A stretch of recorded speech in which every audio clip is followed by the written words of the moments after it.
Hi అండి. ముందుగా అందరికీ భోగి శుభాకాంక్షలండి. 3 డేస్ నుండి కంప్లీట్‌గా వర్క్ చేస్తున్నా సరే ఇంకా కొంచెం పెండింగ్ ఉంది.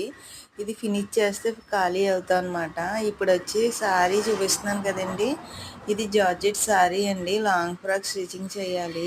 అడుగునున్నదైతే హ్యాండ్స్‌కనమాట. ఇది బాడీ పార్ట్. రిమైనింగ్ శారీ అంతా కూడా ఇలాగా గేరాకైతే వాడేస్తున్నామన్నమాట. శారీ అయితే చాలా బాగుందండి. చాలా స్మూత్‌గా ఉందనమాట. ఇలాంటి శారీని మనం లాంగ్ ఫ్రాక్ స్టిచ్చింగ్ చేయించుకుంటే చాలా బాగుంటుంది. ఇది మొత్తం గేరా వాడేసామన్నమాట. బార్డర్ కూడా మిస్ చేయలేదండి. అలా కుట్టాం మనం. అది అంటే చాలా బాగుంది ఫ్రాక్. ఇలాగ మ్యానిక్విన్ కేసి చూపిస్తున్నాను చూసారా. హ్యాండ్స్కి వచ్చి అంబ్రెల్లా హ్యాండ్స్ ఇచ్చామండి. కింద బార్డర్ అయితే మిస్ చేయలేదన్నాను కదా, ఇలా అయితే స్టిచ్చింగ్ చేసాము. ఫ్రాక్ మొత్తం ఎలా ఉన్నదన్నది చిన్న కామెంట్ చేయండి. వన్స్ అగైన్ భోగి శుభాకాంక్షలు.